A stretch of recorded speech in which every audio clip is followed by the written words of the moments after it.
I've failed at the first hurdle already because I don't have a pocket for this mic, so thank you. So my name's Ashley. I'm here to talk to you today about EnableWork's innovative approaches to education and how we support the development of employability skills. Is that going to work? So to give you a bit of an overview of Enable Group, I'm part of the Enable Scotland family. We are three key pillars within the Enable Scotland family. You may have heard of Enable Scotland. We are one of the oldest charities in Scotland, founded in 1954 by 5 parents of children who had learning disabilities. And quite rightly, in 1954, they wanted more for their children because in 1954, there was no expectation that those children would grow up and leave home, that they would live independent lives, that they would get married, and there was certainly no expectation that they would get a job. And from those 5 families today, we're now a £60 million organisation supporting more than 7,000 people each year. Enable Scotland is our campaigning and activism arm. It's the heart of our charity. It's our core purpose. It supports people with learning disabilities to live the lives that they want to lead. And Enable All is our social care arm of our organisation. But the part that we're going to talk to you today about is EnableWorks. EnableWorks is the largest specialist provider of employability skills and training in Scotland. And we're currently now supporting over 5,500 people each year. And we're in 28 of the local authority areas. And we're really determined to cover those last 4 areas purple and make them Enable Purple. The services we deliver across education in partnership with schools, colleges and universities. We deliver skills training programmes, national training programmes that are short, sharp training interventions. We deliver a fantastic corporate offer, working with change leaders across Scotland and across the UK to think about how to recruit a more diverse workforce. And in a pitch to a later session, go attend the session at 4 o'clock from my colleague Bryony and our partner David, who will talk a little bit more detail about the work that we do with corporates. And we also deliver traditional employability. So we deliver one of the largest specialist supported employment programmes across all of the cities in Scotland. The scale of the challenge: there are 120,000 people in Scotland who have a learning disability, and as Claire had said earlier, in Scotland it's about 4% of people with a learning disability are actually in paid employment, and our study suggests that around 70% of them actually want to work. And throughout the COVID-19 pandemic, which I'll touch on a little bit later, there is a significant disability employment gap that's not getting any better, and we have to do something in order to make sure that we're supporting the young people now so they don't require our support later in life. In Scotland, we have around 33,000 school pupils who have a learning disability or autism. And the gap for mainstream leavers versus young people with a learning disability is actually getting wider, it's not getting better.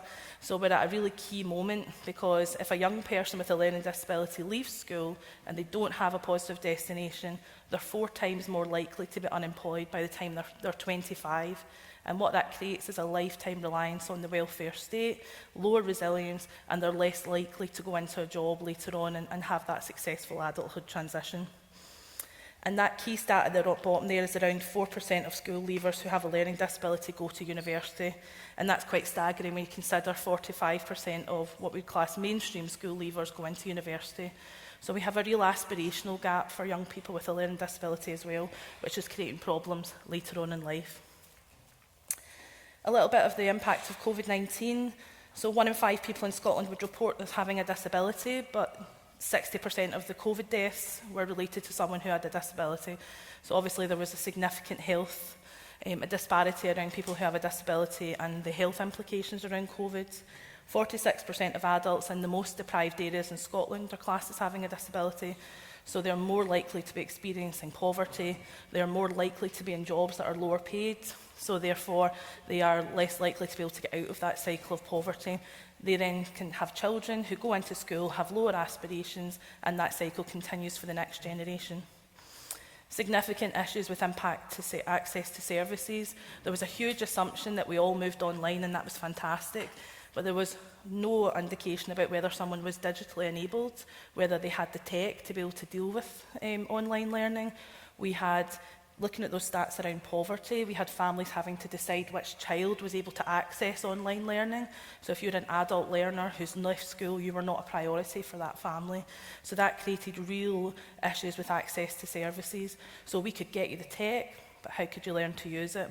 So it was great, digitally enabled and moving things online, but the assumption around digital ability to use the tech wasn't there. The negative social impact of COVID-19. So we all know that it's created lower resilience. A survey of our clients said that 76% of them feel that they have significantly lower resilience as a result of the pandemic. They feel that it's had a significant impact on their mental health. They are reporting less friendships in their lives, less positive experiences in their lives. Claire touched a little bit earlier on the disability employment gap, and that it has widened slightly through COVID-19, but there's also a chance to talk about the disability pay gap. So the disability pay gap in the UK is 14%, which says that someone with a disability is paid around £2 per hour less than someone without a disability. So we report really heavily on the gender pay gap in the UK, but no one's talking about the disability pay gap, and that's actually continuing to get worse. That's as a result of people who have learning disabilities being more likely to be in sectors that were heavily impacted by the pandemic, things like hospitality, retail. They were the first to be furloughed, the last to be brought back to the workplace, and in some cases were not brought back to the workplace. We did a survey in April 2020 of our clients who were all in work. 80% of them had already been let go from their positions. So those clients who we'd already supported into work were then having to be brought back in to be supported to go back into the workplace. You're competing against generations of people who've lost their jobs and they're not getting through the initial sift. An employer we talked to not long ago said they had 1,500 applicants for one position. So how are we going to enable our clients to get through that initial sift to even get a chance to showcase their skills? Today I'm going to give you an overview of our two education programmes. Stepping Up, which is a schools transitions programme delivered in over 100 schools for young disabled people, and our Breaking Barriers programme, which is a university programme being delivered in partnership with the University of Strathclyde in Glasgow and Edinburgh Napier University. These young people told us about the impact of COVID-19 on their lives. We had 4 school leaver cohorts who had significant disruption to the transition from school. And as I said earlier, transition is that absolute key point for school leavers to make sure that they will transition onto either a job or into positive experiences in adulthood. And that support was disrupted significantly. We've had 4 cohorts of school leavers not experience exams in the same way going into college and really struggling to deal with the difference, or the gap in college and university seems much wider. They have reduced resilience. They don't feel as able to go and as able to cope with the demands of going into a job. They feel that their mental health has struggled significantly, and as a result, they don't feel as confident or as prepared for the world of work. There's been a significant lack of opportunities for young people. So the last 2 years, there's been no prom, there's been no school leavers day, there's been no work experience. They've missed out on a number of really key points in the school leavers year, which makes sure that they can go into the world of work. Increased unemployment. So in Scotland, youth unemployment didn't reach 21% the way that we thought it did. We were hoping that it wouldn't get to that level, and thankfully it didn't. However, there is a significant number, a cohort of around 5% of young people who are continually disengaged and are struggling to leave school and go into a positive destination. And as I've talked about earlier, it's that digital isolation piece. Yes, you have the tech, but are you able to use it? So I guess as a first start for why the requirements for these programmes, most people in this room will have been asked at some point in their life, what do you want to be when you grow up? But we still have thousands of young people with a learning disability not being asked that question. Parents tell us that it's a really negative time in their life when their child's diagnosed with a disability. It's very much focused on what they can't do or what they won't do. And what that creates is an issue with a lack of aspiration. It creates direct and indirect discrimination because parents and those young people are told that they perhaps won't get that job. Have you considered going to college? Have you considered doing something different? Therefore, their aspirations are lower before they've even got out of school. The late focus on transition for young people with a disability means that when their transition programme was disrupted, they weren't prepared. So if you're not thinking about transition from school until the last 6 months before you leave school, then you're not prepared to think about what your choices are. Young people in Scotland who have a disability are not guaranteed a work placement. So in the UK, we get a 1-week work placement when you're 16, and you go out, you go into the world of work, and you get a choice of thousands of jobs, and you pick one. If you've got a child with a learning disability, your parent tends to have to organise that. There's no support in the work placement. That means that they don't get the chance to explore the world of work. Young people tell us, I want to do hair, I want to be a hairdresser and I want to work in construction, but they go out into that job and they hate hair and they don't want to work outside, and that's fine, but if you don't give them the chance to explore that, then young people are left with going into a college course that has no vocational focus. So how do we solve that? Stepping Up is a transitions programme that works in partnership with schools. It's currently delivered in 15 of the local authority areas to over 1,000 young people each year. It's a targeted transitions programme which works with young people for up to 4 years. That's absolutely critical for the success of that programme. We are working with young people from the age of 14. We're working with them for their last 3 years of school, and then we work with them for a year post-school as well. So not only are we making sure that they've gone into a positive destination, we're making sure they're sustaining that destination. We'll have all worked with young people that they go to college or uni or into a job, and the first bump in the road, there's perhaps an issue and they don't sustain that. Our workers go back in at that point and make sure that that young person can sustain that destination or go into another one. It delivers SQA employability qualifications. That's particularly important because currently in Scotland, 20% of young people with a learning disability leave school with 0 qualifications. So they're not even leaving with a basic qualification in numeracy literacy, they're leaving with nothing. So our qualifications are delivered at SCQF level 4 and 5. So they're delivered at a higher level, making sure that they are employability focused, they're preparing them for the world of work. This programme works in partnership with the school. It's a 3-stage model, and what it does is ensures that we can work with the young people in groups, very early stages, building skills that employers value, building teamwork, building communication skills. It's very fun. They get work tasters, they get to go out into the world of work and explore what their likes and dislikes are. It is all loyal to the elements of supported employment framework. It's person-centred, it's individual. Every young person gets a vocational profile. Every young person gets a short, medium and long-term action plan.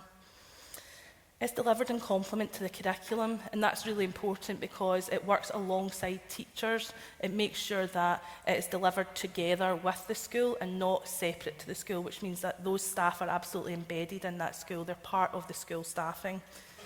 And it creates an aspiration. So what it makes sure is that we are talking to families much earlier about transition. So we're speaking to them for up to 4 years. We're a very present part of their life. We're there and we're consistent. We're starting the journey much earlier. It looks at everything from travel training. So lots of young people in Scotland are taxied to school because they are sent to school out with their area. So we independent travel train them to make sure if they can get a job, they're not having to rely on mum and dad to get them there. The impact of the programme is we've supported 4,571 young people. We've delivered 3,655 supported work placements. Every young person who wants to go on a work placement and Stepping Up is supported to go on a work placement. And that could be one work placement, it could be numerous work placements as that young person works out what their likes and dislikes are. 98% of our young people engaged in the programme go into a positive destination. And we only count positive destinations as jobs, training programmes or further or higher education. We do not include volunteering as a destination and we do not include benefits. So what we're doing is making sure that if they are going into a destination, it is a progression for them thinking about their next steps. 30% of our young people go into paid employment. That's particularly significant because around 12% of school leavers with a disability are going into employment when they leave school. So not only are we absolutely smashing that target, we're making sure that young people see it as a viable option for them when they leave school. 20% of them go into training programmes, including modern apprenticeships, and 48% of them go into further education or higher education, where most of those courses are mainstream courses. So we're making sure that young people are not going into the hamster wheel of supported courses if they don't need it, which means it's a vocational focus and it's progressing them on in their life. Key strengths of the programme is delivered in partnership with the school. It's not delivered in isolation. The staff members are in the school, they are present in the school, they are working with teachers, working with head teachers, they're at parents' evenings, they're at transition meetings, so they are embedded in the school, which means that it's more likely to be successful. It's sustained support. We would all love the dream of working with a programme that can work with young people for numerous years. Thanks to funding from Inspiring Scotland, this programme's been delivered since 2009, so we've been able to provide real consistency of support for those families. It works with employers. So it works with employers to make sure that they are able and equipped to support a young person to come in and be successful, that it's a positive experience for everybody. It is engagement with parents and carers. Parents and carers are rightly very nervous about sending their young person out from school. It's often the most consistent part of their life. It's very structured. So we work with those parents and carers to make sure that they feel comfortable. We offer real digital innovation in that programme as well. So this year we've launched our virtual reality offer, so young people are able to engage with us through the medium of virtual reality. It's got lots of fun stuff. They can push each other off the plank, they can go into dinosaurs and they can walk around Jurassic Park. But they also do interview prep, we can do travel training on the virtual reality. They're able to engage with us in that, and it's been a really innovative approach. The second part I'd like to talk to you about is our Breaking Barriers programme, which is innovation in higher education. It was launched in 2018, and it's a groundbreaking education collaboration between ourselves and the University of Strathclyde, Glasgow. And for 2022, we've also expanded it into the Edinburgh Napier University. It offers young people with a learning disability the chance to attend one of the leading business schools in the UK and achieve accredited qualification. It's an inclusive course, so they graduate with their mainstream peers. It's an inclusive experience. They have a student ID, they are part of the student campus, and part of that is they also undertake a work placement with some of the UK's largest employers. So currently our partners on that programme are Scottish Power, EY and STV, which is a very large media organisation in Scotland. Breaking Barriers also offers young people the opportunity to go on an international exchange trip, which is often part of programmes in Scotland and universities. So in 2019, we took 20 young people to Madrid. All the staff aged about 100 years, taking all those young people to Madrid. And I've never counted to 20 so many times in my life, but they had such a fantastic experience. It was the first time that they'd ever been away from their families, and lots of the young people didn't think they would even get on that trip. They got to go and work with young people who were graduating from a similar programme in Madrid and experience that real cultural exchange. The impact of Breaking Barriers. 79%. Next year we've had 79 Breaking Barriers graduates so far, and we're taking on another 40 graduates this year. That's significant because last year only 50 young people with a learning disability went to uni at all. 39% of them are going straight out of our programme into a paid job, and our paid jobs are all 16 hours plus. So most of them have gone into hours 25 plus, so they're going into full-time employment. 26% do go on to a further education programme, so some of them have gone on to mainstream university courses, some of them have decided to change their careers and go into a different field. We've had everything from engineering, we've had finance, so these are real growth sectors in Scotland, so we're supporting young people to think about their next steps in key growth sectors. And then 26% have gone on to graduate apprenticeships. That's a really key stat again, because the statistics for young disabled people going into graduate apprenticeships is particularly low in Scotland. And for 2022, we're going to be moving into the science faculty. Key strengths of that programme is partnership with a university. The university are making sure it's an inclusive programme where they can go along with their mainstream peers. It works with change leaders in Scotland, so it's working with large employers that can really talk about the work that they're doing and the impact that it's having. It raises innovation, and throughout the COVID-19 pandemic, we created digital innovation. The programme moved online, and we had our first graduate from the Isle of Lewis, so we were able to open that up to young people all across Scotland. Key challenges of our programmes: it can be a bit of a postcode lottery, as with any programme, it's related to funding, and these programmes are, that terms of transition is really important for any young person, and our aspiration is that any young person can access a programme like that. COVID-19 has created a place where young people are less likely to take a risk. We're seeing more young people going into college courses than ever before, less likely to go into a job and take that chance, and we're having to work with young people longer. Continued societal issues about disability and going into higher education, people thinking that young people can't go into university. So again, our diversity and inclusion team are working really closely with employers across Scotland to really break down some of those stereotypes. And it's quite a challenging employability landscape in Scotland, so there's been a lot of changes in the last 2 years, and it's making it quite confusing for young people as they leave school. And just quickly, very conscious of time, I'm going to give you a case study, 2 young people. This is Dylan. Dylan is a young man who's 21. Dylan applied for 75 jobs before he left school. He left school with no formal qualifications, aside from the qualification that he got in stepping up. Dylan is a very articulate, very intelligent young man who really struggled with mainstream schooling, who was described to me by his teacher as someone who had behavioural concerns, who would never get a job, go to college, don't go into a job, you'll never succeed. Dylan's been in his job for 2 years. He's completed his modern apprenticeship, and just in September there had his 21st birthday with his colleagues, the first time he'd ever been able to do that. And that's the impact that these programmes can have. He didn't need to go to college, but had he not been given the option and the choice, then he perhaps would have went into a college course he didn't enjoy. And just finally, this is Sandy. Sandy is a Breaking Barriers graduate who's now completing his graduate apprenticeship with Barclays. Sandy, when he came onto the programme, couldn't tell me one friend. He couldn't describe a single person in his life who was a friend. He was very quiet, very shy. He was very academic, but had really struggled at school with any social issues and therefore became very overwhelmed. He told me when he started on Breaking Barriers he wouldn't go to Madrid, so don't put me down for Madrid. And we did put him down for Madrid just in case, which was just as well because he did go to Madrid. He tried pasta for the first time, which delighted his family because they were never allowed pasta in the house. He tried new experiences, and he left Breaking Barriers graduating at the University of Strathclyde, the place where his older brother had graduated as well, and his family were delighted because they didn't think that was an option for him. And he succeeded. He's doing fantastic in Barclays. His ability to articulate himself is better, and he's thoroughly enjoying it. His colleagues, his friendship circle has widened. His ability to take on new experiences widened. These programmes are absolutely key because young people, if we can get them much earlier, then we'll make sure that they don't require a lifetime of employability support. It's almost like putting ourselves out of a job. But by making sure that we can equip them with the right skills now, it means that they won't require us later on in life. Thank you.